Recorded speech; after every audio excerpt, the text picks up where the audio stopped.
Hello there, and welcome to the Dreamy Ocean Channel. I'm so glad you found your way here tonight. Maybe the day has been long, or maybe you're the kind of person who likes to fall asleep thinking about the quiet mysteries that drift through the ocean's endless blue. Either way, tonight's journey is for you. You don't need to do anything now but rest. Let your breath slow your thoughts soften and your body grow light as if you're floating gently beneath the waves. Because tonight, we're descending into the world of giants. Not the kind with teeth or claws, but creatures that pulse through darkness with ribbons of tentacles, stretching longer than the largest animals that ever lived. We're going to drift alongside jellyfish, ancient, translucent, and impossibly strange. Some have tentacles that reach 37 meters into the cold Atlantic, longer than a blue whale stretched end to end. Others weigh more than grown humans drifting through warm tropical seas, with bells wide enough to block out the sun. And deep below, where no light has ever touched Phantom Jellies, glide with arms that trail like crimson curtains through the crushing darkness. These are not just animals, they are living puzzles. Creatures without brains, without hearts, without bones. And yet they have survived for more than 500 million years, outlasting dinosaurs, ice ages, and countless extinction events. Tonight, we'll explore their world slowly, gently, one quiet fact at a time. And just before we begin, if these calm, curious explorations help you unwind or give you a peaceful way to end your day, consider gently tapping the like button and subscribing to the channel. It helps others find their way here too. One sleepy soul at a time. Now let's begin. Ancient drifters, the 500 million year journey. Long before the first fish learned to swim, before the first plants reached towards sunlight on land, before the continents settled into the shapes we recognize today, there were jellyfish. Soft, pulsing, translucent bells, drifting through ancient seas that covered the earth in shades of blue and green we can barely imagine now. Seas that were warmer, shallower, filled with creatures that have no modern equivalents. And through these alien waters, jellyfish drifted just as they drift today. Jellyfish belong to a group of animals called Cnidaria, and they are among the oldest multi-organ creatures ever to exist.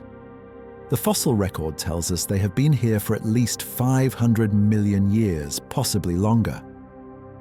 Some scientists believe their origins stretch back 600 million years or more to a time before the Cambrian explosion, before complex life truly took hold on this planet. They witnessed the rise and fall of trilobites, those armored arthropods that once dominated the seafloor. They watched the emergence of the first vertebrates, primitive fish with cartilaginous skeletons. They drifted through the conquest of land, by amphibians through the age of dinosaurs, through the rise of mammals, and through the appearance of humans. They have seen everything, and they have changed almost not at all.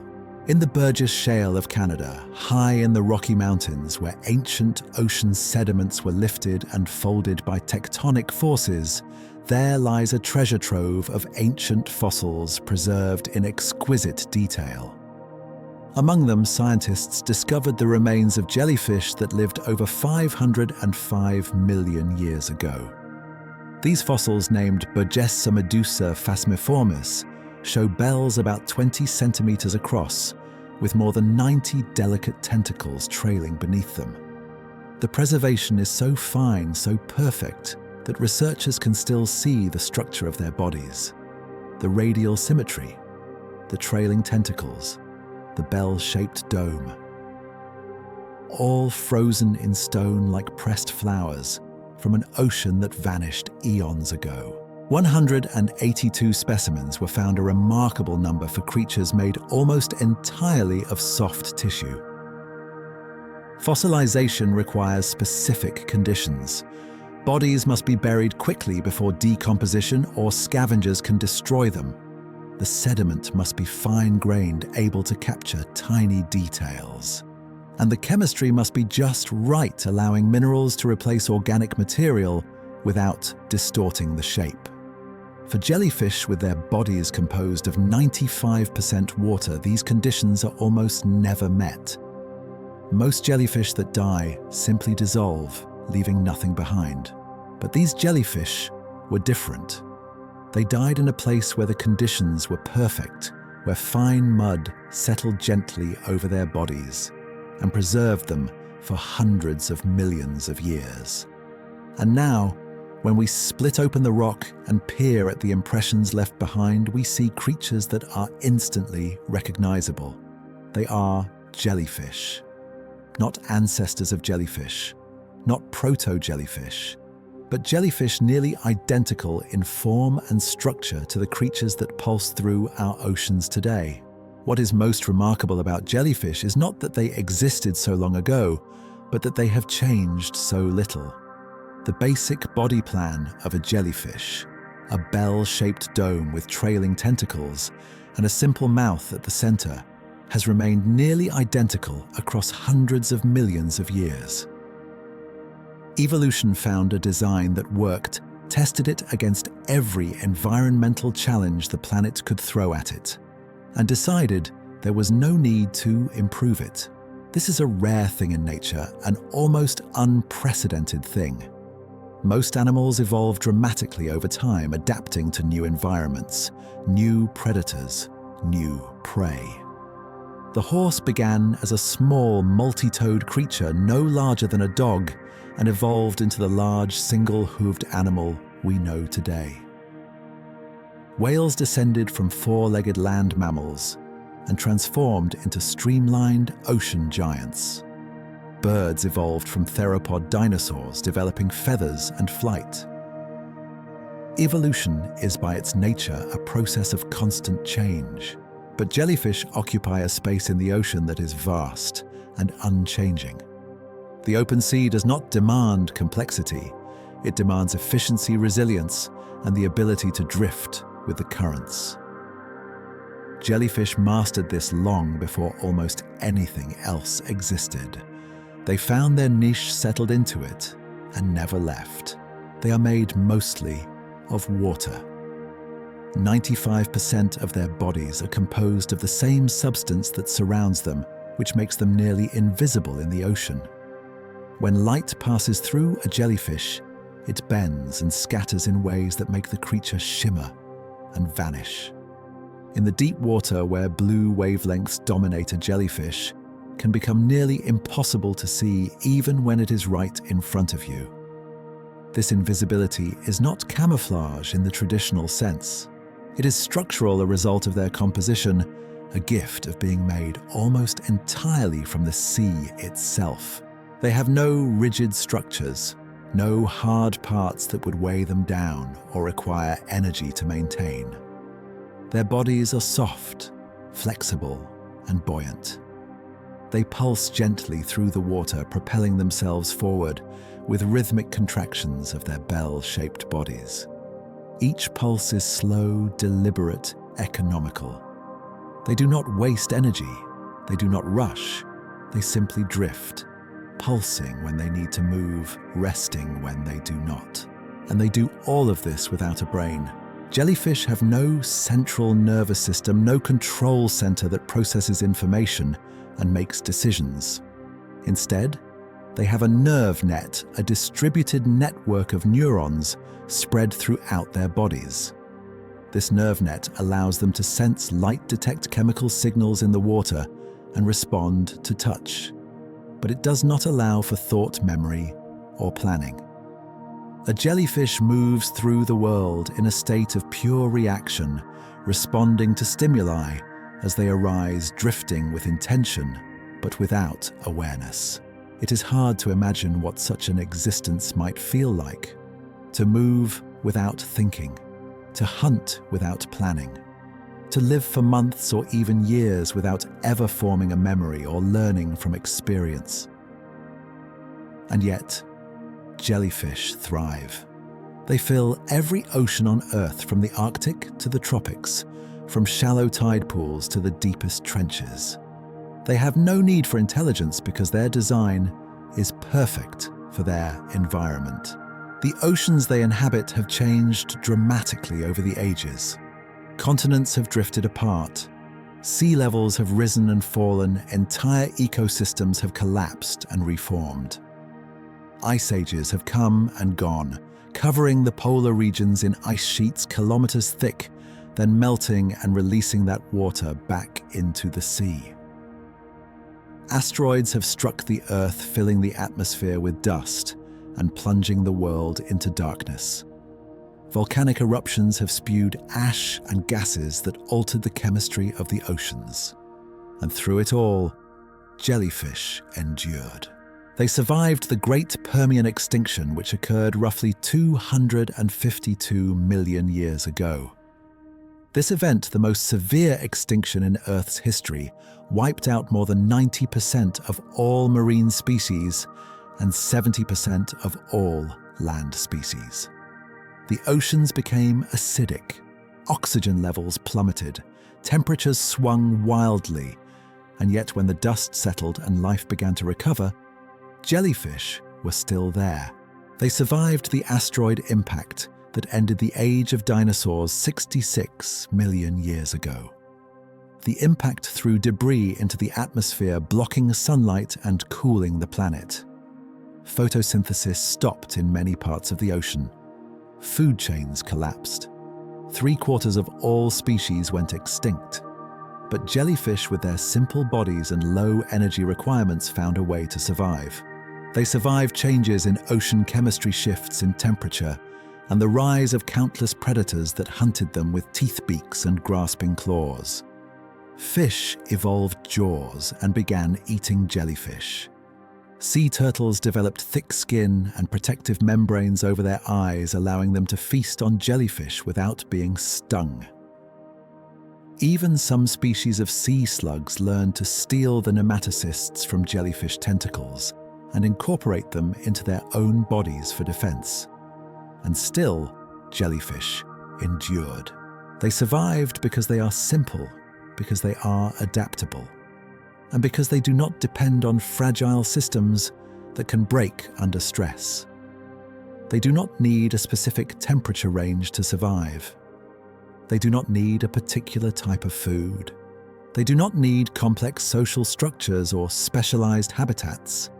They need only water, something to eat, and the occasional opportunity to reproduce. Jellyfish reproduce in ways that ensure their survival even when conditions are harsh. In their adult form, called the Medusa stage, they release eggs and sperm into the water where fertilization occurs. The fertilized eggs develop into tiny larvae that drift with the currents until they find a suitable surface to attach to a rock, a shell, a piece of driftwood, anything solid. Once anchored, they transform into polyps, stationary creatures that resemble small anemones. These polyps can live for years, patiently waiting for the right conditions. They feed by catching tiny organisms that drift past, extending their tentacles and pulling food toward their mouths. They grow slowly, conserving energy, biding their time. And when the time is right, when the water is warm enough and food is plentiful, the polyps undergo a remarkable transformation. They begin to bud off small, immature jellyfish called ephyrae. These ephyrae separate from the polyp and swim away, growing larger with each passing day until they become full-size medusae, ready to continue the cycle. This dual life strategy, moving between a mobile medusa stage and a stationary polyp stage, gives jellyfish an incredible resilience. If conditions turn harsh, if temperatures drop or food becomes scarce, the medusa die off. But the polyps remain hidden on rocks and reefs, waiting for better times. They can survive cold. They can survive starvation. They can even survive being frozen solid, resuming growth when they thaw. When those better times come, when the water warms and the plankton blooms, the polyps release a new generation of jellyfish, and the waters bloom with life once more. In recent years, scientists have noticed something troubling. Jellyfish populations are growing in many parts of the world. Bloom's once rare events that occurred perhaps once a decade are becoming more frequent and more intense. The Mediterranean Sea, the Black Sea, the Sea of Japan, and the waters around Australia have all experienced repeated blooms in recent years. In some areas, the water is so thick with jellyfish that swimming becomes impossible. Beaches are closed. Tourism suffers. Fishermen return with nets full of gelatinous bodies instead of fish. The reasons for this are complex, tied to climate change, overfishing, and pollution. But the fact remains, jellyfish are thriving in a world that is changing rapidly, a world that is becoming more stressful for many other forms of life. While fish populations decline, while coral reefs bleach and die, while marine ecosystems shift and collapse, jellyfish populations grow. It is a reminder that jellyfish are not relics of the past. They are survivors, ancient and adaptable, perfectly suited to a world that is always in flux. They have survived every challenge the Earth has thrown at them over the past 500 million years. And they are surviving now, thriving even in an ocean that is warmer, more acidic, and less hospitable to life than it has been in millions of years. And among these survivors, some have grown to sizes that defy belief. Sizes that make them not just remarkable but legendary. Creatures with tentacles that stretch farther than the largest animals that have ever lived. The lion's mane ribbons, longer than whales. In the cold, dark waters of the North Atlantic and Arctic oceans, where icebergs drift like floating mountains and the temperature hovers just above freezing. Even in summer, a creature drifts that holds a record few animals can claim. It is not the heaviest animal in the sea, nor the fastest, nor even the most dangerous. But by one measure, one extraordinary, almost unbelievable measure, it may be the longest animal ever known to exist. It is the lion's mane jellyfish, and its tentacles can stretch farther than the length of a blue whale. The lion's mane jellyfish, known scientifically as Cyanea capillata, is named for the dense mass of trailing tentacles that flow beneath its bell like the mane of a great predator. These tentacles are not just long, they are extraordinarily, impossibly long. The longest specimen ever measured, found in the cold waters off the coast of Massachusetts in 1865, had tentacles that reached 36.6 meters from the bell to their furthest tips. That is 120 feet, longer than a school bus laid end to end 3 times over, longer than most of the largest whales that swim the oceans today, longer in fact than the largest blue whale ever recorded. To put this in perspective, let us pause for a moment and consider what this truly means. A blue whale, the largest animal ever to live on Earth, the creature whose heart alone weighs as much as a small car, whose tongue weighs as much as an elephant, typically reaches lengths of around 30 meters. Some individuals may grow slightly larger, perhaps 33 meters, but this is rare. The lion's mane jellyfish, a creature with no bones, no brain, a body composed almost entirely of water, and a structure so delicate that it collapses into a formless blob, when removed from the sea, can exceed that length with its tentacles alone. The bell of a lion's mane jellyfish. The dome-shaped body at the center of this floating tangle of ribbons can grow to more than 2 meters across. That is wide enough to cover a small car. Wide enough that if you stood beneath it in the water, it would block out the sun. The bell is divided into 8 distinct lobes, giving it the appearance of an 8-pointed star when viewed from above, like a flower blooming in the sea. Each lobe is fringed with tentacles, arranged in 4 fairly distinct rows, creating a complex layered structure that seems almost planned, almost architectural. A large individual can have more than 1,200 tentacles in total, each one capable of delivering a sting. Imagine that for a moment. 1,200 individual ribbons, each several meters long, each armed with thousands upon thousands of microscopic stinging cells.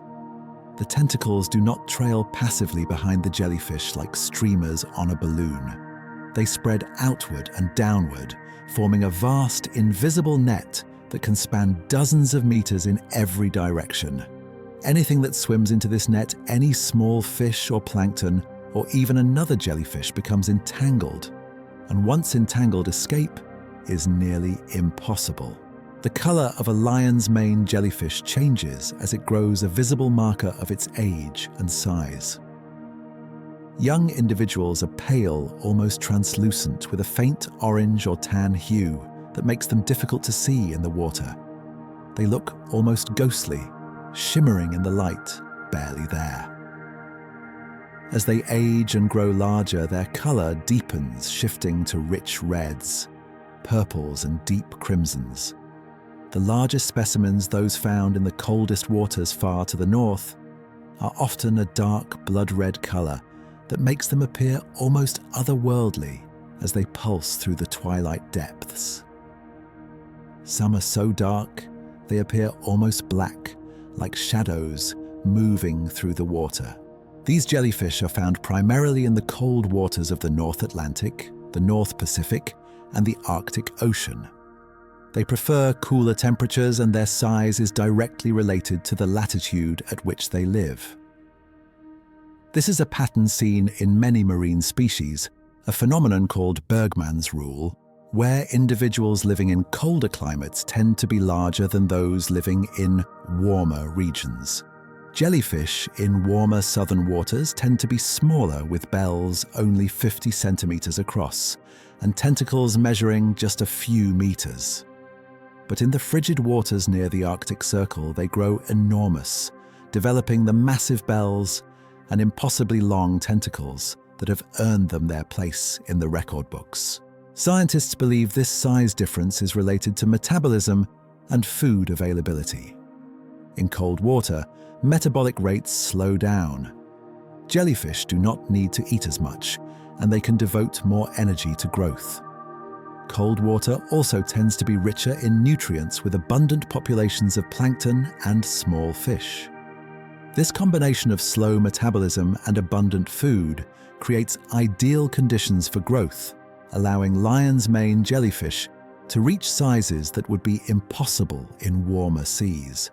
Lion's mane jellyfish are surface dwellers. They rarely venture deeper than 20 meters below the surface, preferring to drift in the upper layers of the ocean where sunlight penetrates and food is abundant. They are drawn to areas where currents converge, where plankton accumulates, where the water is rich with life. Their slow, rhythmic pulsations are not strong enough to propel them great distances on their own. Instead, they rely on ocean currents to carry them drifting passively, with the flow of the sea sometimes traveling hundreds of kilometers over the course of a season. This passive drifting is not aimless.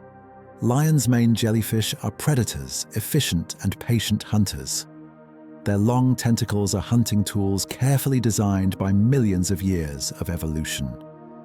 Each tentacle is covered with specialized stinging cells called nematocysts. These cells contain coiled threads armed with tiny barbs and filled with venom. When a small fish, a zooplankton, or another jellyfish brushes against the tentacle, the nematocysts fire in an instant, faster than the blink of an eye, faster than conscious thought. The barbed threads pierce the skin of the prey, injecting venom that paralyzes or kills it within seconds. Once the prey is immobilized, the tentacles contract, drawing the helpless creature upward toward the jellyfish's mouth with a slow, inexorable pull. The mouth is located on the underside of the bell at the center of 4 long, frilly oral arms that look like elaborate curtains or ruffles. These arms guide the prey into the mouth and down into the gastrovascular cavity, a simple digestive chamber where enzymes break down the food. Anything that cannot be digested, bones, shells, indigestible chitin, is expelled through the same opening as jellyfish have only one opening that serves as both mouth and anus. Lion's mane jellyfish feed primarily on small fish zooplankton and other jellyfish, including members of their own species. They are opportunistic hunters, taking whatever prey becomes entangled in their tentacles.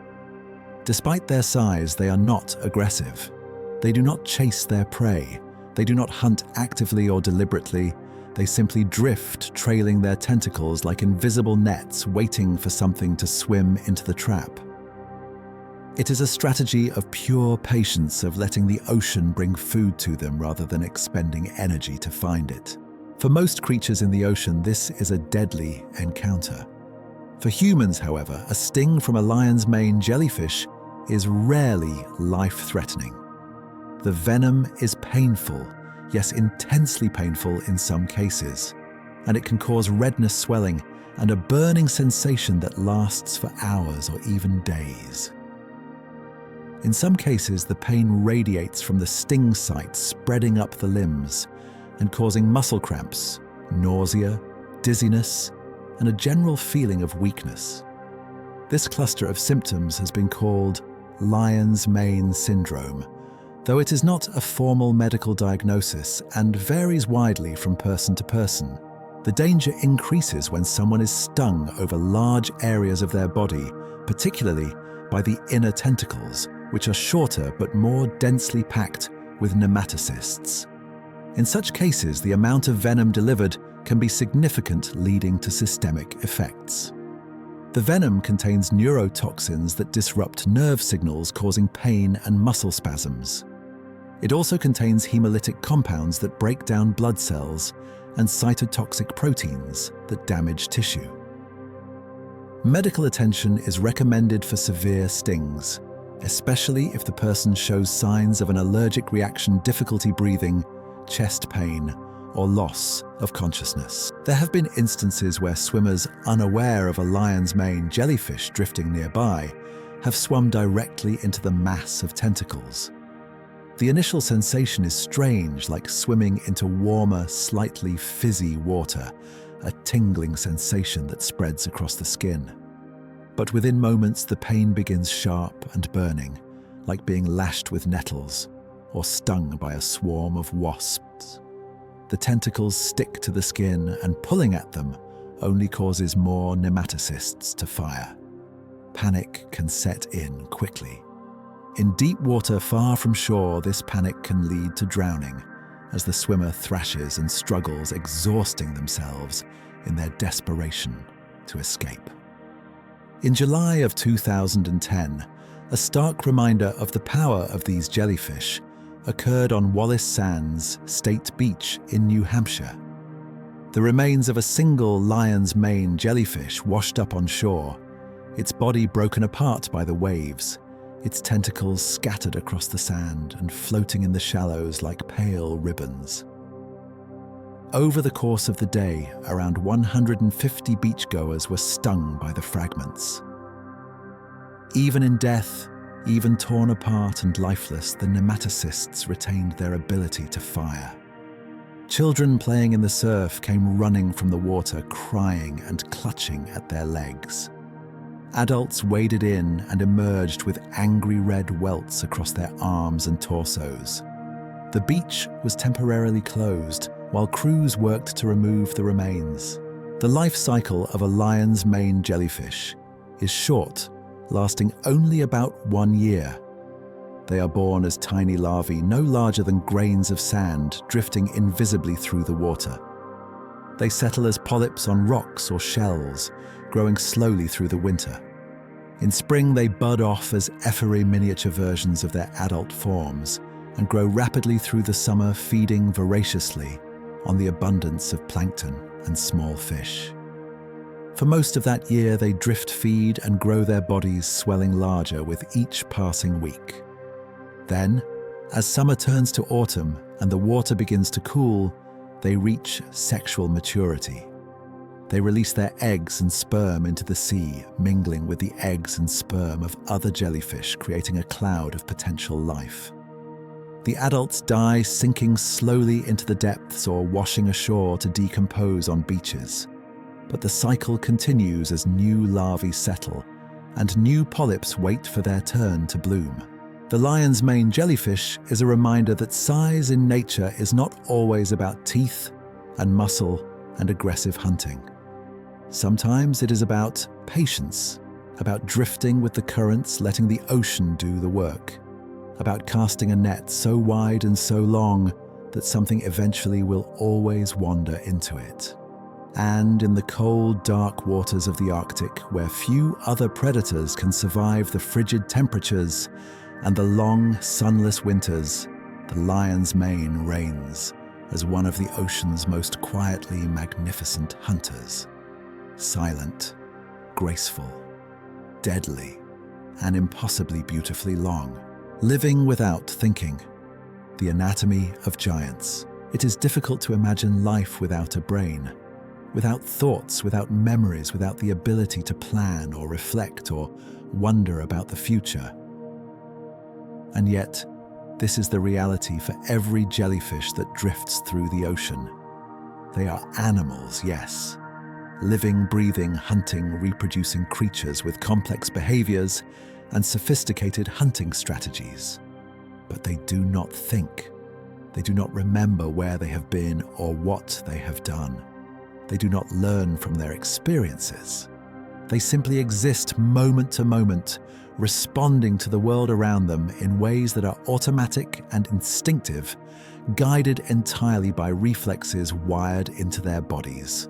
A jellyfish has no brain, no central nervous system, no clusters of neurons that process information and make decisions. No command center coordinating movement and sensation. What it has instead is a nerve net, a diffuse network of nerve cells spread evenly throughout its body like the filaments in a spider's web. This nerve net allows the jellyfish to sense its environment and respond to stimuli, but it does not allow for complex processing. There is no headquarters, no brainstem, no frontal cortex. Every part of the jellyfish is equally aware or perhaps equally unaware of what is happening around it. The nerve net can detect light, though jellyfish have no true eyes in most species. They have specialized structures called ocelli simple light-sensing organs that can tell the difference between light and dark, between up and down. These ocelli are collections of photoreceptor cells similar to the cells in your retina, but far simpler. They cannot form images. They cannot see shapes or colors. They can only detect the presence or absence of light, and perhaps the direction from which that light is coming. This allows the jellyfish to orient itself to know which way is toward the surface and which way is toward the depths to follow the sun or avoid shadows. Some species have more complex light-sensing structures, clusters of photoreceptors grouped together in specialized organs that can detect movement or shadows. These help them avoid predators or pursue prey, though they still cannot see in the way we understand vision. The information gathered by these light sensors is processed locally in the nerve net, near the sensor itself, not sent to a central brain for analysis. The jellyfish reacts immediately, automatically, without thought. The nerve net also responds to touch. When something brushes against a jellyfish's tentacle, whether it is a small fish, a piece of driftwood, or another jellyfish, the nerve cells in that tentacle fire in sequence, sending a signal along the length of the tentacle and up into the bell. The speed of this transmission is slow compared to the nerves in vertebrates. In your body, nerve signals can travel at speeds of over 100 meters per second. In a jellyfish, signals travel at only a few meters per second, slow and steady like ripples spreading across a pond. If the touch is forceful, if something bumps hard against the jellyfish or grabs at a tentacle, the jellyfish may contract, pulling the tentacle inward and closing its bell to retreat. If the touch is gentle, like a small fish grazing the tentacle or a plankton organism drifting past the stinging cell's fire, and the tentacle contracts to draw the prey upward. But all of this happens without thought, without decision-making. There is no weighing of options, no assessment of risk. The jellyfish reacts automatically and instantaneously to the stimuli it receives. It is a creature of pure reflex, governed entirely by the nerve net that connects every part of its body. Jellyfish also have no heart, no circulatory system in the way we understand it. They do not pump blood through veins and arteries. They do not have a four-chambered heart that beats rhythmically, pushing oxygen-rich blood to every cell in the body. Instead, they rely on diffusion, the passive movement of oxygen and nutrients through their tissues. Because their bodies are so thin, because they are composed mostly of water, oxygen can diffuse directly from the surrounding seawater into their cells without the need for a circulatory system. Nutrients absorbed from the food they digest spread through their bodies in the same way, moving from cell to cell, carried by the movement of water within their bodies. This simple system works because jellyfish are not metabolically active. They do not need large amounts of energy. They do not swim constantly or fight against predators or maintain a constant body temperature. They drift, they pulse gently, and they wait. And for this lifestyle, diffusion is enough. The body of a jellyfish is composed of 3 layers, each one serving a distinct purpose. The outer layer, called the epidermis, is a thin sheet of cells that forms the surface of the bell and tentacles. This layer is in direct contact with the seawater, and it is covered with a thin mucus coating that helps protect the jellyfish from parasites and bacteria. The inner layer, the gastrodermis, lines the gastrovascular cavity, the central chamber where digestion occurs. This layer contains cells that secrete digestive enzymes, breaking down food into molecules small enough to be absorbed. And between these 2 layers is a thick, gelatinous substance called the mesoglea. The mesoglea is what gives jellyfish their characteristic jelly-like texture, their soft, translucent appearance, their ability to wobble and shimmer in the water. It is not a solid substance, but a gel composed mostly of water, with a network of collagen fibers and proteins woven through it. In some species, the mesoglea makes up more than 95% of the jellyfish's body mass. It is what allows them to grow so large without becoming heavy, what gives them their buoyancy, what makes them nearly invisible in the water. The mesoglea provides structure without weight, allowing the jellyfish to maintain its shape while remaining nearly weightless in the water. It also serves as a hydrostatic skeleton, a flexible support system that helps the jellyfish move. When a jellyfish pulses, it contracts the muscles around the edge of its bell muscles that form a ring encircling the opening at the bottom. This ring of muscle squeezes the mesoglea, compressing it, like squeezing a balloon, and forces water out from beneath the bell in a jet. This jet of water propels the jellyfish forward slowly and gently in the opposite direction. When the muscles relax, the mesoglea springs back to its original shape, elastic and resilient, and the bell refills with water. The jellyfish pulses again, and the cycle continues. This form of movement is called jet propulsion, and while it is not fast, it is remarkably efficient.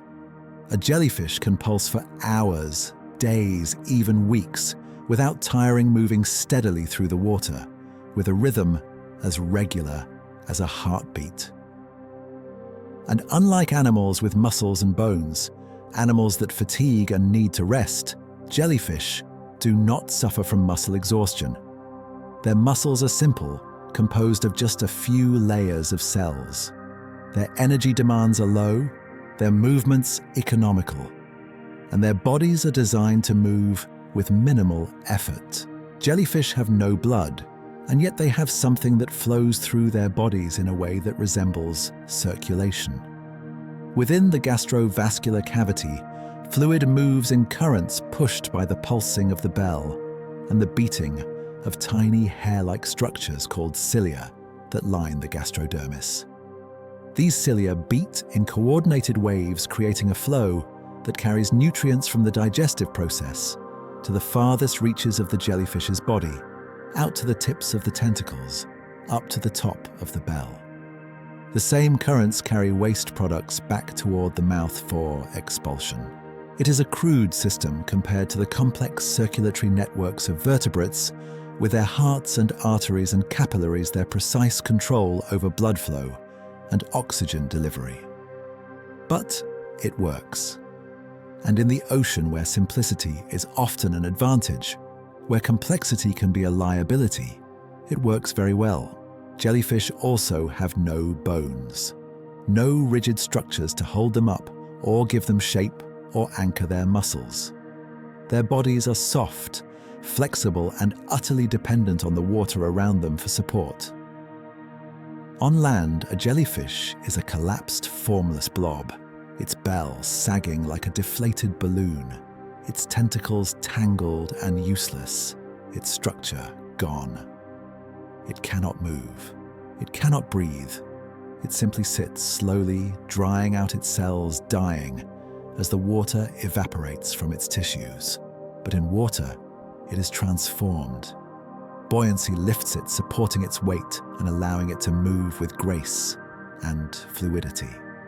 The water becomes its skeleton, holding it up, shaping it, allowing it to drift and pulse and hunt as if it were a creature of air and light rather than flesh.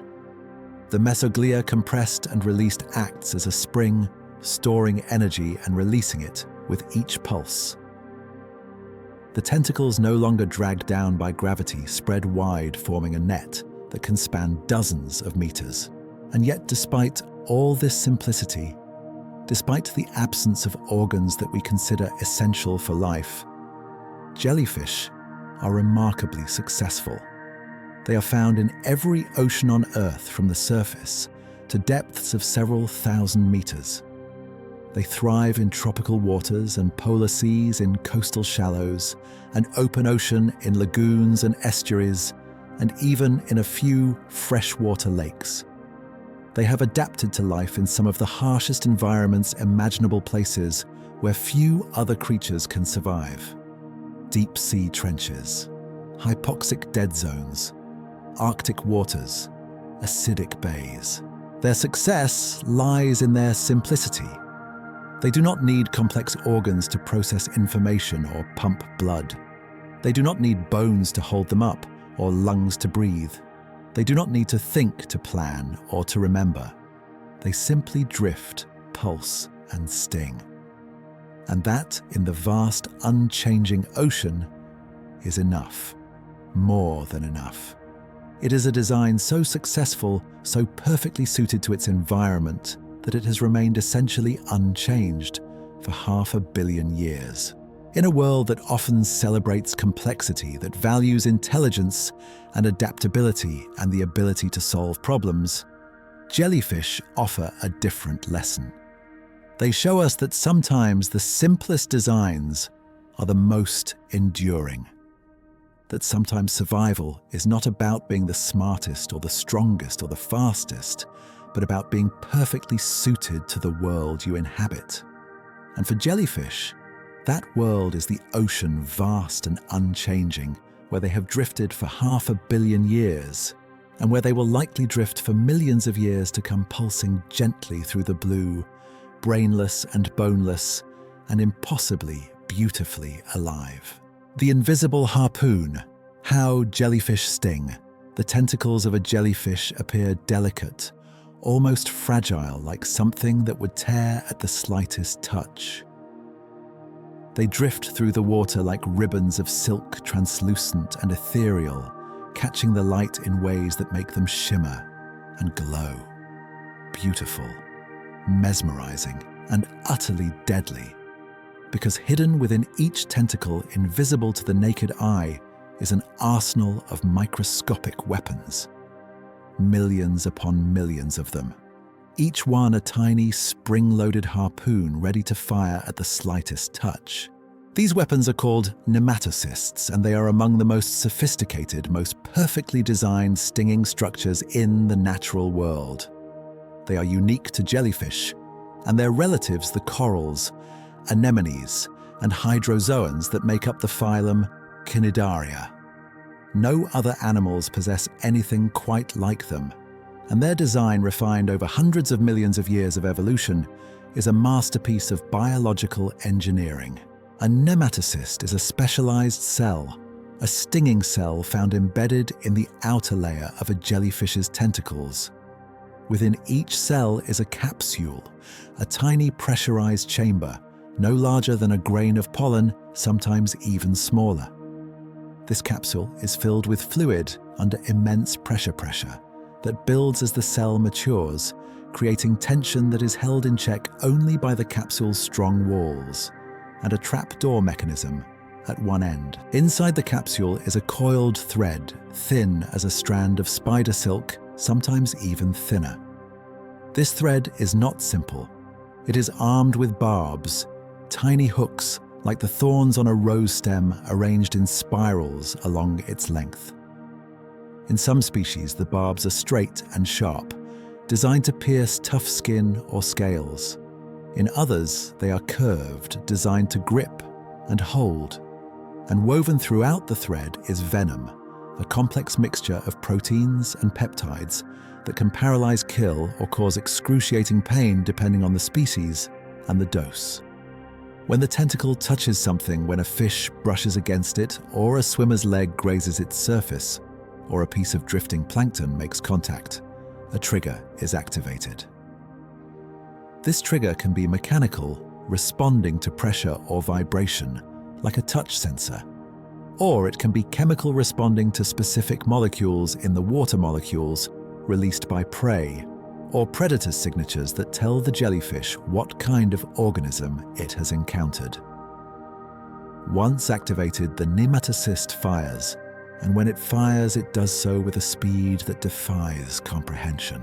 In as little as 700 nanoseconds, less than a millionth of a second, the capsule ruptures. The trapdoor bursts open, and the coiled thread explodes outward like a compressed spring, suddenly released. It accelerates at speeds of more than 50,000 times the force of gravity. That is faster than a bullet leaving a gun. Faster than the strike of a mantis shrimp, previously thought to be the fastest movement in the animal kingdom. Faster than almost any other biological process known to science. The speed is so great that the thread can penetrate the tough skin of a fish or the hard exoskeleton of a crab or shrimp. It drives through scales, through chitin, through layers of protective tissue, drilling into the flesh beneath. The barbs along the thread ensure that once it has pierced the target, it cannot be easily pulled out. They catch and hold like fish hooks. And as the thread drives inward, the venom begins to flow, pumped from the capsule, through the hollow core of the thread, and directly into the tissue. The venom begins to work immediately. It disrupts nerve signals, causing the prey's muscles to spasm or go limp. It breaks down cell membranes, creating pores through which the cell's contents leak out. It triggers pain receptors, sending waves of agony through the nervous system. And depending on the species, it can cause paralysis, cardiac arrest, respiratory failure, or a cascade of inflammatory responses that lead to shock and death. There are more than 30 different types of nematocysts, each specialized for a different purpose. Some are designed to penetrate tough surfaces with sharp needle-like threads that can punch through fish scales or crab shells. These are called penetrants, and they deliver the most venom. Others are sticky with threads that coil around the prey like microscopic lassos, wrapping around fins or legs or antennae, and holding them in place while the venomous threads do their work. These are called volvants.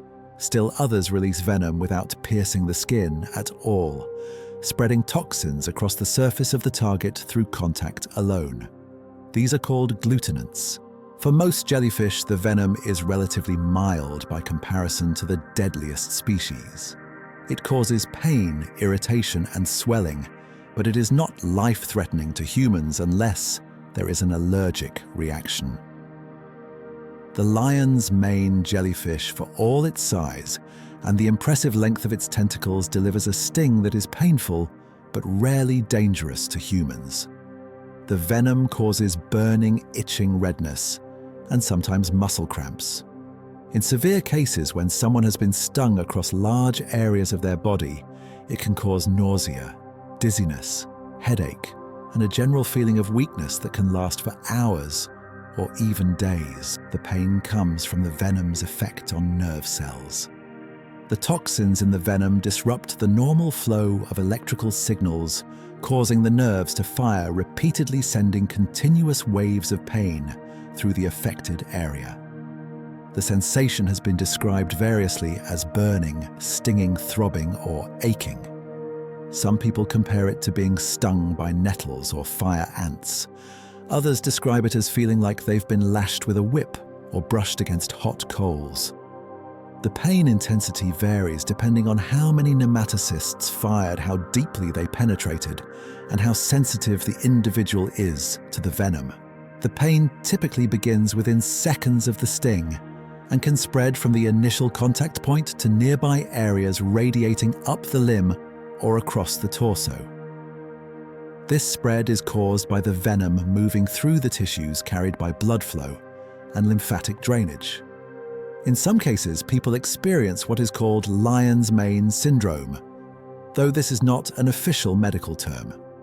The syndrome includes severe local pain, muscle weakness, vertigo, nausea, muscle cramps in areas far from the sting site, and occasionally visual disturbances. Treatment for a lion's mane sting is relatively straightforward, though it requires care and patience. The affected area should be rinsed thoroughly with seawater, never with fresh water. Fresh water can cause additional nematocysts that are still clinging to the skin to fire, delivering more venom and increasing the pain. Any visible tentacles should be carefully removed, preferably with tweezers or by scraping gently with a flat object like a credit card or the blunt edge of a knife. Do not touch them with bare hands, as they will sting whatever touches them. Vinegar, once thought to be a universal treatment for jellyfish stings, is not effective for lion's mane stings and may actually make the pain worse by triggering additional nematocyst discharge. Instead, the recommended treatment is heat. The area should be soaked in hot water, as hot as the person can tolerate, without causing burns, typically around 42 to 45 degrees Celsius. Heat helps to denature the venom proteins, breaking them down and reducing their effectiveness. The hot water soak should last at least 20 minutes, sometimes longer, until the pain begins to subside. Pain relievers can help, though the pain from jellyfish stings often does not respond well to over-the-counter medications like ibuprofen or acetaminophen. In severe cases, doctors may prescribe stronger pain medication or topical treatments. Antihistamines can help reduce itching and swelling. And if there are signs of an allergic reaction, difficulty breathing, chest pain, widespread rash or swelling of the face or throat, immediate medical attention is essential. But not all jellyfish stings are so easily treated. Some species deliver venom that is far more potent, far more dangerous, capable of causing severe injury or even death in a matter of minutes. And understanding these differences, understanding the range of jellyfish venom from mild irritant to lethal toxin, is essential for anyone who swims in the ocean's waters. The box jellyfish, a group of cubozoans found primarily in tropical and subtropical waters, are among the most venomous creatures in the ocean. Unlike the lion's mane jellyfish, which drifts passively with the currents, box jellyfish are active swimmers. They have a cube-shaped bell, hence the name, and can propel themselves through the water at speeds of up to 4 knots or about 7.5 kilometers per hour. They have eyes, real eyes with lenses, corneas and retinas, allowing them to see shapes and avoid obstacles as they hunt. And they have tentacles armed with millions of nematocysts, each one filled with a venom so powerful that a single sting can kill a human in minutes. The Australian box jellyfish, Chironex fleckeri, is considered the most venomous marine animal on Earth. Its bell can grow to about the size of a basketball, and from each of its 4 corners trails a cluster of tentacles, up to 15 per cluster each one, reaching lengths of up to 3 meters. These tentacles are covered with nematocysts, and each tentacle contains enough venom to kill dozens of people. When a person is stung by a box jellyfish, the venom attacks the heart, the nervous system, and the skin cells simultaneously. The pain is immediate and excruciating, often described as the worst pain imaginable. The skin at the sting site begins to die, turning dark and necrotic. The venom causes the heart to beat irregularly, sometimes stopping it altogether within minutes. The nervous system goes into shock and breathing becomes difficult or impossible. Without immediate treatment, death can occur in as little as 2 to 5 minutes.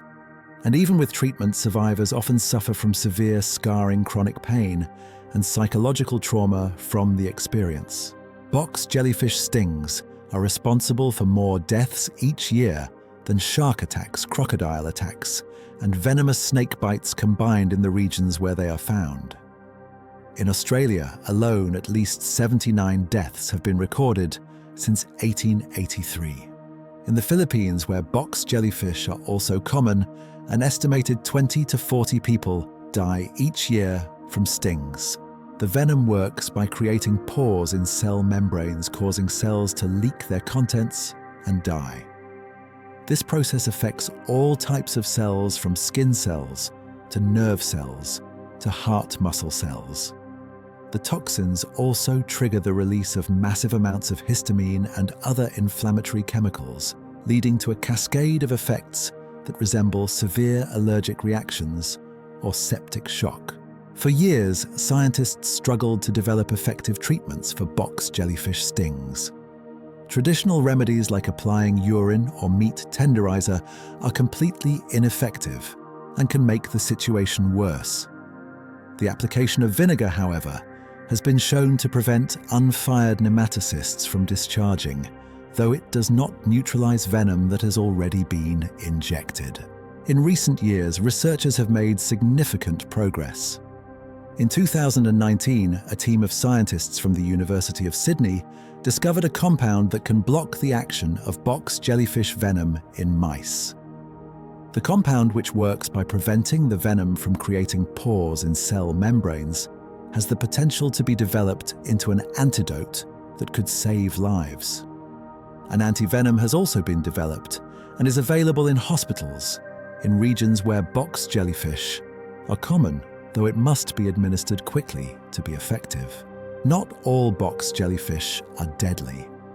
The irukandji jellyfish, a tiny species with a bell no larger than a fingernail, delivers a sting that causes a condition known as irukandji syndrome. The initial sting is often painless, and the jellyfish itself is so small that it can slip through the mesh of protective swimwear. But within minutes to hours, the victim begins to experience severe muscle cramps, intense back pain, nausea, vomiting, sweating, and a feeling of impending doom. The pain can be so severe that victims beg for death. In some cases, the syndrome leads to heart failure or brain hemorrhage.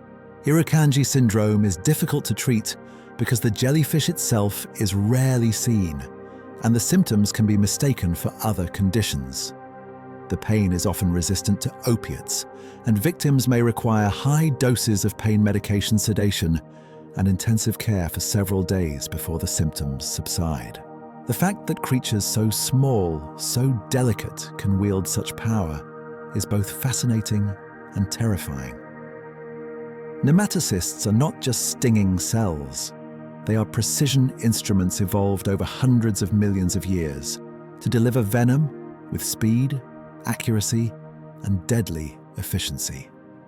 And while most jellyfish use their stings to capture prey, a few have evolved stings powerful enough to defend against the largest animals in the ocean, including us, monsters of the deep, the Phantom Jellies. Sunlight penetrates only the topmost layers of the ocean. In the first few meters, the water is bright, sparkling alive with color and movement. But as you descend, the light begins to fade. At 50 meters, the reds disappear. At 100 meters, the yellows and greens follow. Below 200 meters, the water is dim, a twilight zone where shapes become indistinct and colors lose their meaning. And below 1,000 meters, there is only darkness. Complete, absolute, unbroken darkness that has existed since the ocean first formed. And in these depths where no human eye can see without the aid of powerful lights and submarines, where pressure crushes and cold numbs and food is scarce, creatures exist that are stranger and more alien than anything found near the surface. Creatures that glow with their own light. Creatures with bodies like glass. Creatures that have evolved in isolation for millions of years, in a world completely cut off from the sun. Among them is a jellyfish that has been seen fewer than 120 times in over a century of ocean exploration. A creature so rare, so elusive, that each sighting is considered a significant event worthy of publication in scientific journals. It is called the giant phantom jelly, Stygiomedusa gigantea, and it drifts through the midnight zone like a ghost made of darkness itself, nearly invisible even when you are looking directly at it. The giant phantom jelly was first collected in 1899 by a deep-sea expedition trawling the waters off the coast of Chile. But the specimen was poorly preserved, and for decades it sat in museum collections largely forgotten, unrecognized as anything special. It was not until 1959 that scientists realized they were looking at a unique species, one that had never been properly described. And even then, sightings remained extraordinarily rare. Most of what we know about this jellyfish has been learned in just the past few decades, thanks to remotely operated vehicles equipped with high-definition cameras that can descend to depths no human could survive. The Monterey Bay Aquarium Research Institute, using their fleet of ROVs to explore the deep waters off the California coast, has recorded 27 sightings in the past 27 years. That averages to about one sighting per year, and each one lasts only a few minutes as the jellyfish drifts past the camera and vanishes into the darkness. 27 observations in 27 years. In over a century since its discovery, only 118 confirmed sightings worldwide. This is an animal that lives its entire life in a realm we can barely reach in numbers we cannot even begin to estimate. The bell of the giant phantom jelly can exceed 1 meter in diameter, roughly the size of a large beach ball or a small exercise ball. But it is not the bell that makes this jellyfish extraordinary, though the bell itself is remarkable thin and delicate as tissue paper, dark reddish purple in color, almost black in the depths where no light penetrates to reveal its true hue. It is the arms, the long ribbon-like oral arms that trail from the underside of the bell, like curtains in a dark theater, each one extending up to 10 meters or more into the water, sometimes longer. 10 meters, 30 feet, longer than a school bus. And these are not tentacles in the traditional sense. They do not sting. Instead, they are used to capture prey by wrapping around it and folding it like a shroud, drawing it up toward the mouth with a slow, patient embrace. The arms are translucent with a deep reddish-purple color that makes them nearly invisible at depth. This is not camouflage in the way we usually think of it. It is structural invisibility based on the physics of light and water. Red light does not penetrate deep water. It is absorbed within the first few hundred meters, filtered out by the water itself. So anything that is red appears black or completely invisible to the creatures that live in the deep. The giant Phantom Jelly has evolved a coloration that makes it nearly impossible to see in its natural habitat. It is camouflaged not by blending with its surroundings, but by existing in a color that simply does not register in the deep ocean's visual spectrum. The giant Phantom Jelly inhabits the midnight zone, the bathypelagic layer of the ocean, between 1,000 and 4,000 meters below the surface.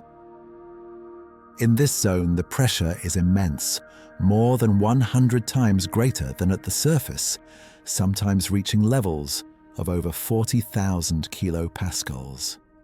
That is enough pressure to crush a submarine, to collapse a steel drum into a crumpled disc, to force water into every available space in a human body until lungs are compressed and bones crack. The temperature hovers just a few degrees above freezing, typically around 2 to 4 degrees Celsius. And there is no light whatsoever save for the faint bioluminescent glow of the creatures that live there, flashes of blue and green that appear and disappear like distant stars. To survive in such an environment, the giant Phantom Jelly has evolved a body that is more than 95% water, possibly as high as 98%. It has almost no solid structures, no hard parts that would resist compression.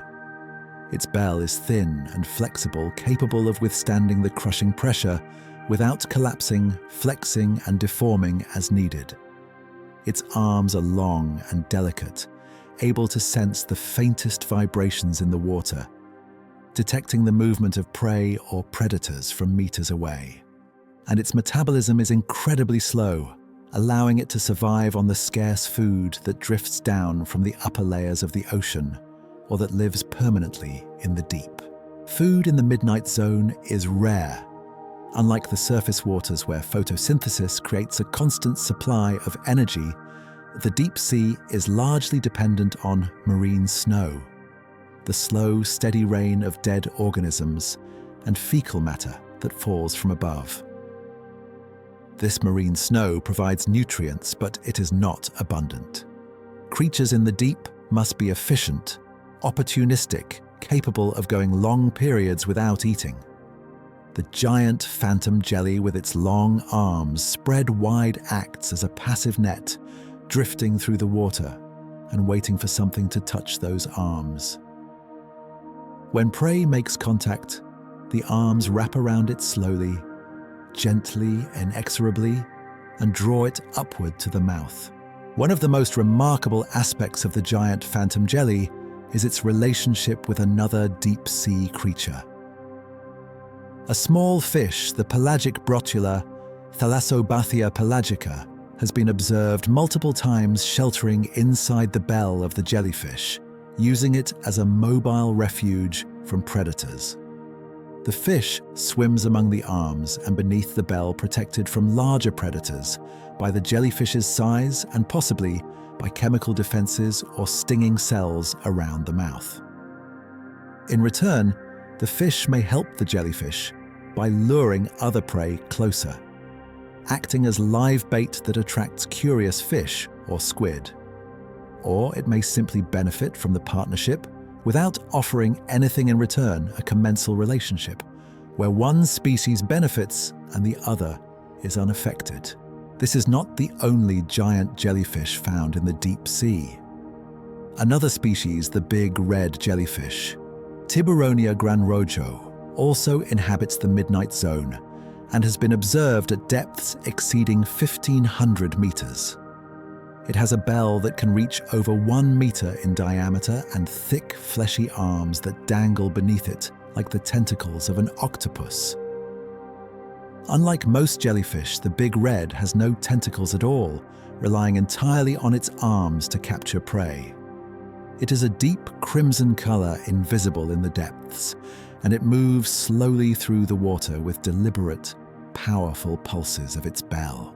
And then there is Deepstaria, Enigmatica, a jellyfish so strange, so unlike anything else that when it was first filmed by deep-sea explorers, scientists were not sure what they were looking at. Its bell is enormous, thin as a bedsheet, and completely transparent. It can stretch to over 0.5 meter across, possibly larger, and it is shaped like a vast, delicate net or bag. The jellyfish pulses slowly through the water, its bell opening and closing like a parachute, and prey becomes trapped inside. Small fish, shrimp, plankton, anything that swims into the bell is enveloped. The jellyfish then folds its body around the prey, pressing it against the gastrovascular lining where it is slowly digested. These deep-sea jellyfish are rarely seen, and much about their lives remains a mystery. They do not come to the surface. They do not wash up on beaches. They live in a part of the ocean that is as remote and inaccessible as the surface of another planet, a world we can only visit briefly and with great expense and effort. And yet, they are here drifting through the darkness, hunting and feeding and reproducing in ways we are only beginning to understand. The giant Phantom Jelly in particular has captured the imagination of scientists and ocean enthusiasts alike. Its size, its rarity, its ghostly appearance, the way it seems to materialize out of the darkness and then vanish again. All of these qualities make it one of the most iconic creatures of the deep sea. And each new sighting, each brief glimpse of its ribbon-like arms trailing through the black water, is a reminder that the ocean still holds secrets. That there are creatures living in the depths that we have barely begun to study, creatures that may have evolved strange and wonderful adaptations we cannot even imagine. That the world beneath the waves is vast, dark, and filled with wonders beyond our comprehension. Nomura's giant, the swimming Sumo. In the warm waters of the Yellow Sea and the East China Sea, in the shallow coastal areas between the coasts of China, Korea, and Japan, where rivers meet the ocean and nutrients flow from the land into the sea, there lives a jellyfish so large and so heavy that it has capsized fishing boats, disrupted entire fisheries, and forced communities to reconsider their relationship with the ocean. It is called Nomura's jellyfish, named after a Japanese naturalist who first described it. And it is one of the most imposing, most physically massive creatures in the ocean. Nomura's jellyfish, Nemopilema nomurai, can grow to a bell diameter of more than 2 meters, roughly 6.5 feet across. That is roughly the size of a person standing with arms outstretched, the size of a king-sized mattress, the size of a small car's hood. And it can weigh up to 200 kilograms more than 440 pounds. That is heavier than most adult humans, heavier than 2 average-sized adults combined. Heavier than a refrigerator, heavier than a washing machine, heavier than a grand piano. Imagine trying to lift that much weight. Now imagine that weight is gelatinous, slippery, and full of stinging tentacles. And it does not grow to this size slowly over years or decades. Nomura's jellyfish has one of the fastest growth rates of any large marine animal known to science. It begins life as a tiny larva, no larger than a grain of rice, barely visible to the naked eye. And within just 6 months, just half a year, it can grow to its full adult size. 6 months from invisible to massive. This explosive growth is fueled by an almost insatiable appetite and ideal environmental conditions. Nomura's jellyfish feeds on plankton, small fish, and fish eggs, consuming vast quantities of food each day as its body swells larger and larger. In warm, nutrient-rich waters where plankton blooms are frequent, A Nomura's jellyfish can double in size every few weeks. The bell of a Nomura's jellyfish is thick and muscular compared to other species, more solid, more substantial. It is pale yellow or creamy white in color, sometimes with faint orange or pink tints near the edges. The surface is smooth gelatinous with a texture like firm jelly or thick custard. From the underside of the bell trail, dozens of long tentacles, each one stretching more than 6 meters in length, 20 feet, extending outward and downward like the rigging of a sailing ship. These tentacles are covered with nematocysts, and while the sting of a Nomura's jellyfish is not usually fatal to humans, it is extremely painful and can cause severe inflammation, blistering, intense burning sensations, and in rare cases when the dose is high enough, or the person is particularly sensitive, cardiac or respiratory complications that can lead to death. The venom of Nomura's jellyfish is a complex mixture of proteins and peptides, similar in some chemical ways to the venom of snakes and spiders. It disrupts nerve signals, interfering with the electrical impulses that control muscle movement and sensation. It breaks down cell membranes, creating tiny holes through which cellular contents leak out, causing tissue damage and triggering inflammatory responses. And it triggers intense pain receptors, sending overwhelming signals to the brain. People who have been stung describe the sensation as burning, throbbing, radiating pain that spreads from the contact point and can last for hours or even days. In severe cases, the pain can be debilitating, making it difficult to walk, work, or sleep. In very rare cases, particularly when large areas of skin are exposed to the venom, the systemic effects can include difficulty breathing, irregular heartbeat, nausea, vomiting, and loss of consciousness.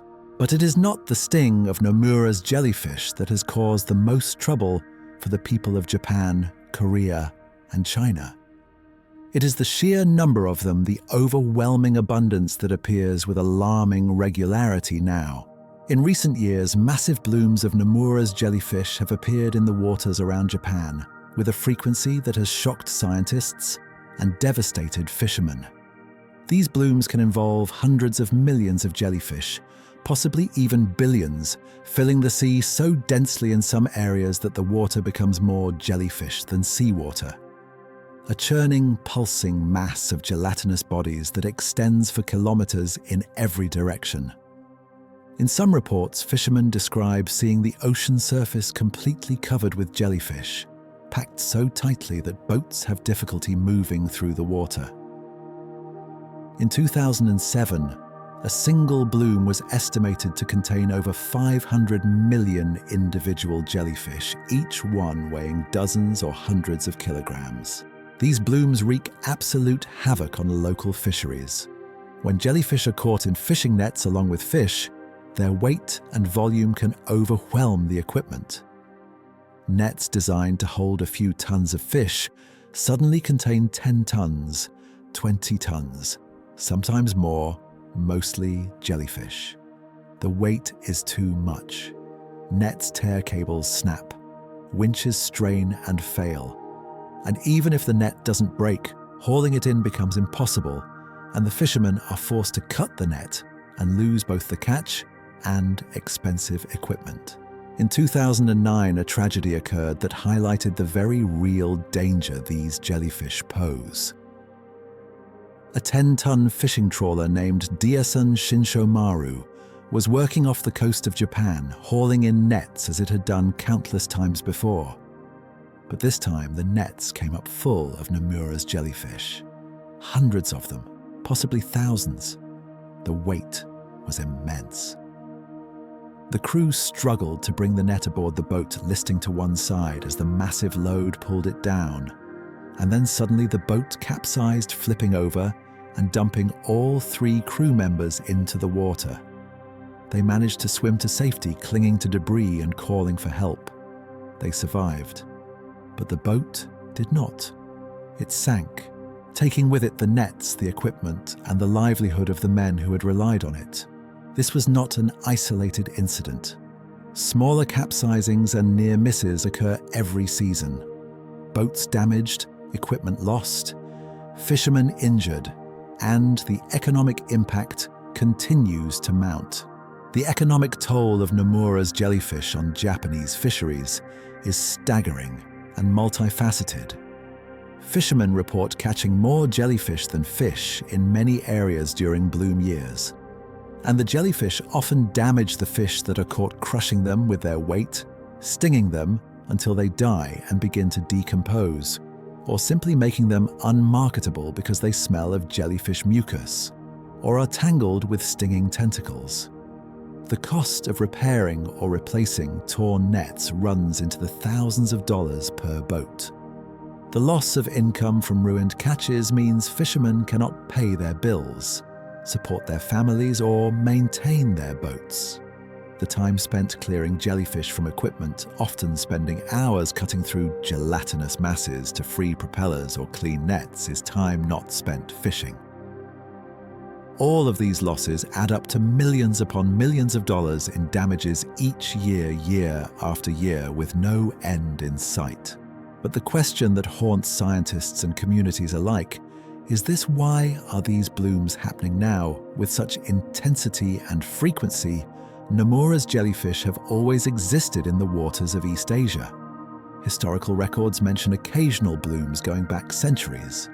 But until the early 2000s, massive blooms were rare, appearing perhaps once every few decades. Now they occur almost every year, sometimes multiple times per year, and they are growing larger and more intense with each passing season. Scientists believe several interconnected factors are contributing to the dramatic increase in jellyfish blooms, and Nomura's jellyfish are a prime example of how these factors work together to create perfect conditions for jellyfish explosion. Climate change is warming the oceans globally, and warmer water temperatures favor jellyfish reproduction and growth. Jellyfish metabolisms speed up in warm water. They eat more, they grow faster, they reproduce more frequently, and their polyp stage, which sits on the seafloor waiting for the right conditions, produces more ephirae when temperatures rise. Overfishing has removed many of the fish that compete with jellyfish for food, particularly small planktivorous fish that eat the same zooplankton and phytoplankton that jellyfish consume. With fewer competitors, jellyfish have access to more food.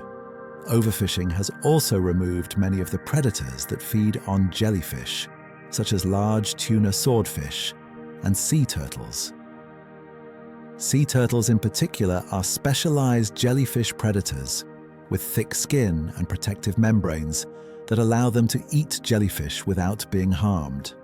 But sea turtle populations have declined dramatically due to habitat loss, egg poaching, and accidental capture in fishing gear. With fewer predators, jellyfish populations are free to grow unchecked. Coastal development and pollution have created low oxygen dead zones in the ocean areas where dissolved oxygen levels are so low that most fish and marine life cannot survive. Jellyfish, however, are far more tolerant of low oxygen conditions. They can thrive in dead zones where other predators cannot follow and other prey cannot escape. And nutrient runoff from agriculture sewage and industrial waste has enriched coastal waters, leading to massive blooms of phytoplankton and zooplankton. These blooms provide abundant food for growing jellyfish, creating a feedback loop where more nutrients lead to more plankton, lead to more jellyfish, lead to more pressure on fish populations, lead to even more jellyfish. All of these factors together create conditions that are nearly perfect for Nomura's jellyfish, but increasingly hostile to most other forms of marine life.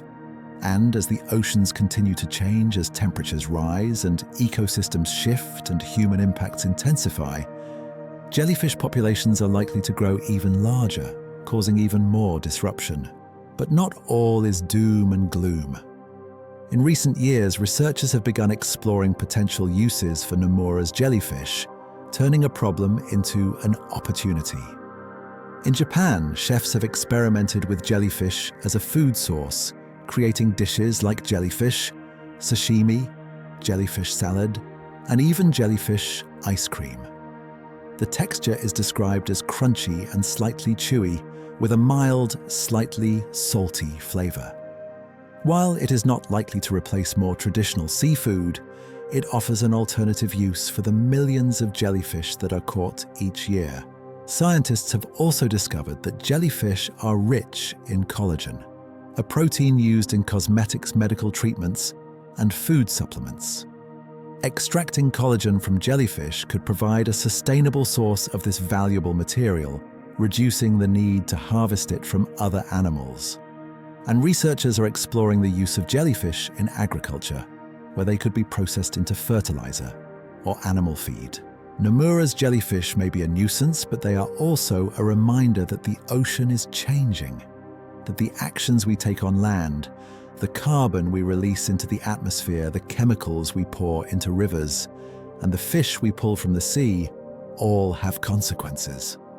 And sometimes those consequences are felt most keenly by the creatures we least expect. When oceans bloom swarms and invasions, there is a phenomenon occurring in the oceans of the world, a shift in the balance of life that is both subtle and profound. In many regions, jellyfish populations are growing, not just slowly over decades or centuries, but rapidly, visibly year by year. In some places, the water is so thick with jellyfish that boats cannot pass. Beaches are closed because the jellyfish wash ashore in such numbers that it becomes dangerous to enter the water. And fishermen return to port with nets full of gelatinous bodies instead of fish. These events are called jellyfish blooms, and they are becoming more frequent and more intense. A jellyfish bloom occurs when conditions in the ocean favor rapid reproduction and growth of jellyfish populations. Warmer water temperatures, abundant food, and the absence of predators all contribute to blooms. But the most significant factor is human activity. Overfishing, pollution, coastal development, and climate change are all creating conditions that are ideal for jellyfish, but harmful to most other marine life. Overfishing in particular has had a dramatic impact. By removing large numbers of fish from the ocean, we have eliminated many of the species that compete with jellyfish for food.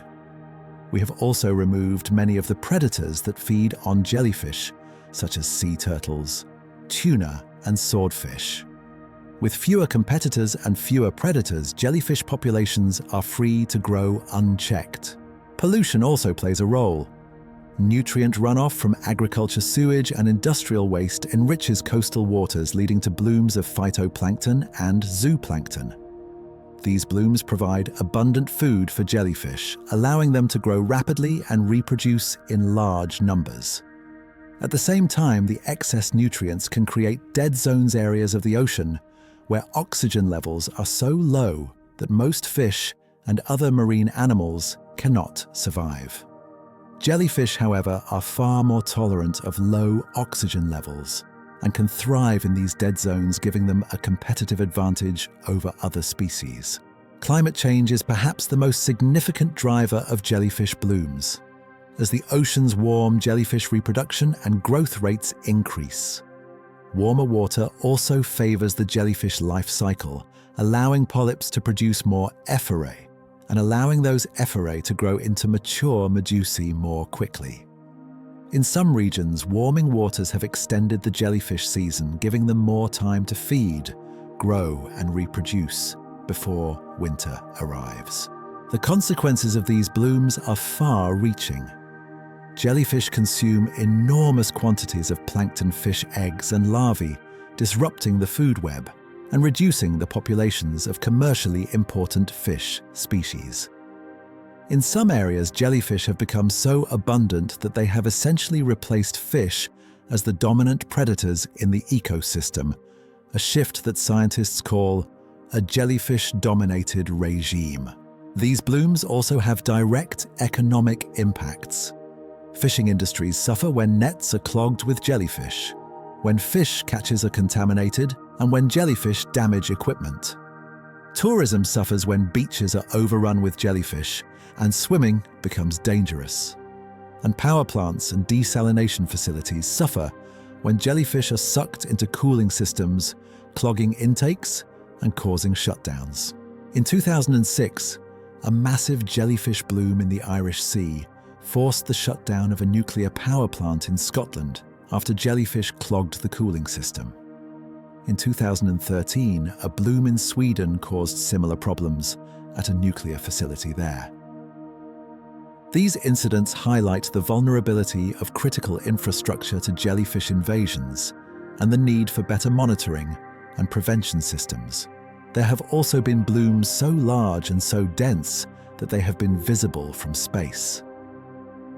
Satellite images have captured vast patches of water discolored by billions of jellyfish, their translucent bodies reflecting light in ways that make the ocean appear milky or opaque. Historically, jellyfish blooms were considered rare and unpredictable events occurring once every few decades in response to unusual environmental conditions. But in recent years, they have become almost annual occurrences in some regions. The Mediterranean Sea, the Black Sea, the Sea of Japan, and the waters around Australia have all experienced repeated and increasingly severe blooms.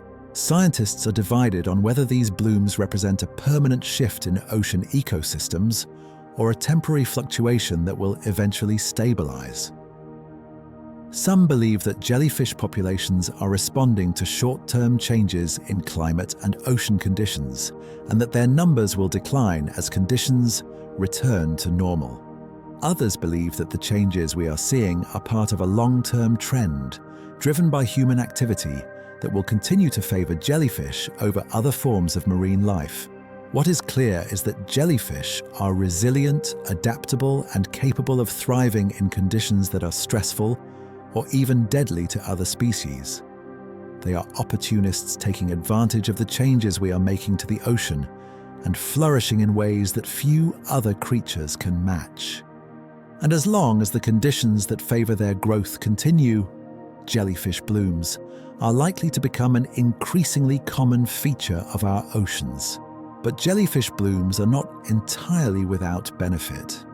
In some ecosystems, jellyfish play an important role in nutrient cycling, helping to transfer energy from the upper layers of the ocean to the deep sea. When jellyfish die, their bodies sink, carrying carbon and nutrients to the ocean floor and feeding deep-sea creatures that rely on this marine snow for survival. Jellyfish are also a food source for many animals.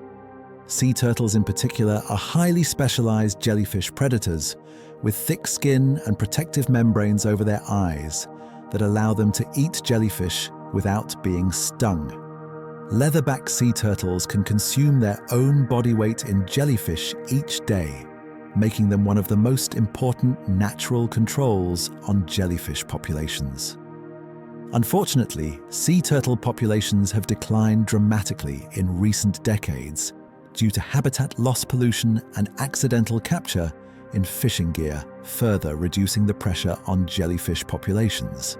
The rise of jellyfish is a symptom of a larger problem, a sign that the oceans are changing in ways that are not always visible or easy to measure. But the jellyfish are there, pulsing through the water in ever-increasing numbers, a quiet reminder that the balance of life in the sea is shifting. And if we do not take action to address the root causes of these blooms, we may find ourselves living in a world where jellyfish are not the exception, but the rule. Box jellies, the ocean's most lethal hunters, in the warm, shallow waters of the Indo-Pacific where coral reefs shimmer beneath the sun and tropical fish dart through forests of swaying seagrass, there lives a predator so deadly that a single encounter can kill a human being in minutes. It is not a shark, not a crocodile, not a venomous fish. It is a jellyfish small enough to fit in the palm of your hand, and it is considered the most venomous marine animal on Earth. The Australian box jellyfish Chironex fleckeri has a cube-shaped bell about the size of a basketball, and up to 60 tentacles, each one reaching lengths of 3 meters or more. These tentacles are not passive fishing lines like those of the lion's mane jellyfish. They are active hunting tools controlled by a nervous system far more sophisticated than that of any other jellyfish. Box jellyfish have eyes, real eyes. 24 of them arranged in clusters around the bell. These eyes are not simple, light-sensing organs. They have lenses, corneas, irises, and retinas structures remarkably similar to those found in vertebrate eyes. Box jellyfish can see shapes, detect movement, and navigate around obstacles. They can hunt actively, pursuing prey with purpose and precision, and they can swim.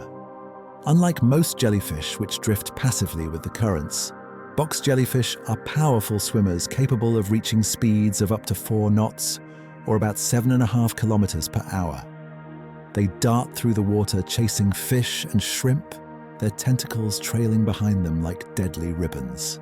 Each tentacle is covered with millions of nematocysts, and each nematocyst contains a dose of venom potent enough to cause excruciating pain, paralysis, and death. The venom is a complex mixture of toxins that attack the heart, the nervous system, and the skin cells simultaneously.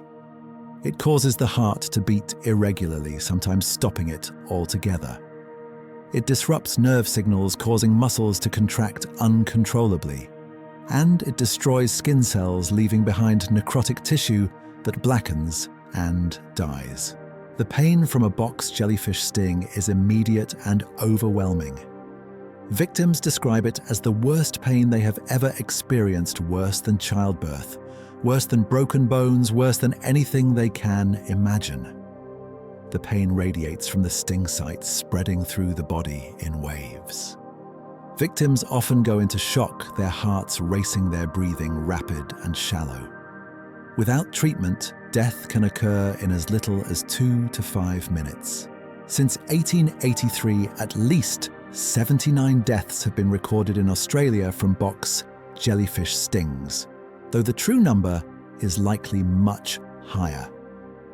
In the Philippines, where box jellyfish are also common, an estimated 20 to 40 people die each year. Many of these deaths occur in remote areas where medical help is not readily available and where stings go unreported. The danger is made worse by the fact that box jellyfish are nearly invisible in the water. Their transparent bodies blend seamlessly with the sea, and swimmers often do not see them until it is too late. The first indication of their presence is the sting, sudden burning and catastrophic. Treatment for a box. Jellyfish sting must be immediate. The first step is to remove the victim from the water and call for emergency medical help. If any tentacles are still attached to the skin, they should be carefully removed, but not with bare hands.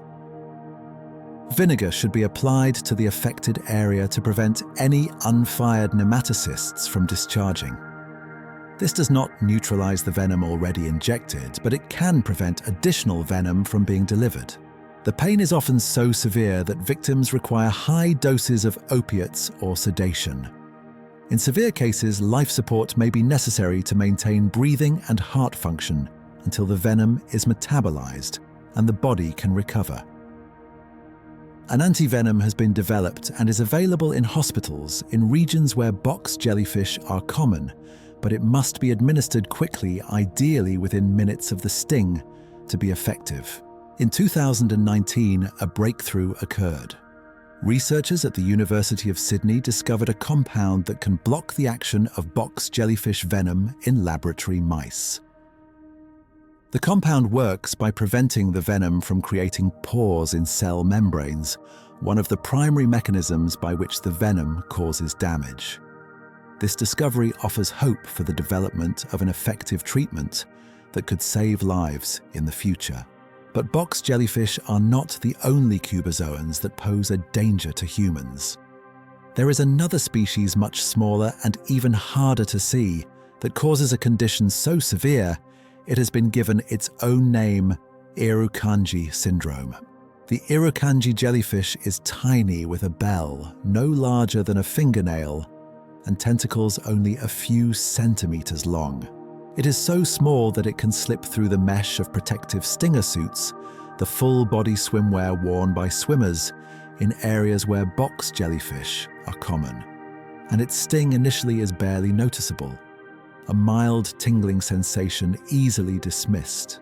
But within minutes to hours, the symptoms begin. Severe muscle cramps, intense back pain, nausea, vomiting, sweating, and a feeling of impending doom. The pain is so severe that victims often beg for death. Heart rate and blood pressure spike, sometimes leading to heart failure or brain hemorrhage. The syndrome can last for days, and even after the acute symptoms subside, victims may experience chronic pain fatigue and psychological trauma. The exact mechanism of Irukandji syndrome is not fully understood, but it is believed to involve the release of massive amounts of catecholamines, the hormones and neurotransmitters that regulate the fight or flight response. The venom essentially puts the body into a state of extreme stress, triggering a cascade of effects that can be life-threatening. There is no anti-venom for Irukandji syndrome. Treatment is supportive, focused on managing pain, controlling blood pressure, and preventing complications. Victims are often hospitalized for several days, and recovery can be slow. Despite their danger box, jellyfish are remarkable creatures, finely tuned predators that have evolved some of the most sophisticated sensory and locomotory systems of any jellyfish. Their eyes, their venom, and their ability to actively hunt set them apart from almost all other cnidarians. They are a reminder that venom is not the exclusive domain of snakes, spiders, and scorpions, that some of the most deadly creatures in the world are soft-bodied, translucent, and nearly invisible in the water.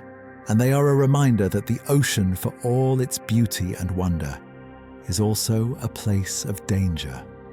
A place where even a small, delicate-looking jellyfish can carry enough venom to stop a human heart. And so our journey through the world of giant jellyfish comes to a gentle close. From the cold, dark waters of the Arctic, where lion's mane jellyfish trail tentacles longer than blue whales, to the warm shallows of the tropics, where box jellyfish hunt with deadly precision. From the deepest reaches of the ocean, where phantom jellies drift like ghosts, to the crowded seas around Japan, where Nomura's giants bloom in numbers beyond counting. We have explored creatures that have no brains, no hearts, no bones, and yet have survived for more than 500 million years. Creatures that are 95% water, yet capable of stinging with a force that can kill. Creatures that are nearly invisible, yet impossible to ignore once you know they are there. Jellyfish remind us that life takes many forms, that intelligence is not always necessary for success, that simplicity sometimes is the most enduring strategy. They have drifted through eons, through mass extinctions and ice ages, and the rise and fall of countless species. And they continue to drift today, pulsing gently through the water, hunting and feeding and reproducing in the same slow, patient way they have always done. As the oceans change, as temperatures rise and ecosystems shift, jellyfish are thriving. They are blooming in numbers we have never seen before, filling the seas with translucent bodies and trailing tentacles. They are a sign of the changes we are making to the world, a reminder that our actions have consequences, and that sometimes those consequences are felt in the most unexpected ways. But for now, as you rest, let the image of jellyfish drift through your mind. See them pulsing slowly through the water, their bells opening and closing like gentle breaths. See their tentacles trailing behind them, delicate and deadly beautiful and strange. Let yourself float alongside them, weightless, suspended in the quiet blue. The ocean is vast, deeper than mountains are tall, wider than continents, and filled with creatures we are only beginning to understand. Some are gentle, some are dangerous. All are part of a world that existed long before us and will exist long after we are gone. If you've enjoyed this peaceful journey into the deep, I invite you to subscribe, or share a thought below. It truly helps this little corner of calm reach the next wandering mind, someone out there who might need a quiet place to rest. But for now, just breathe. Let your thoughts float like jellyfish on a gentle current. Let your eyes soften, your body relax, and let yourself drift slowly, slowly into sleep. The ocean is still there, vast and quiet, pulsing with life. And somewhere in the darkness, a jellyfish is drifting too. Silent, patient, timeless. Good night.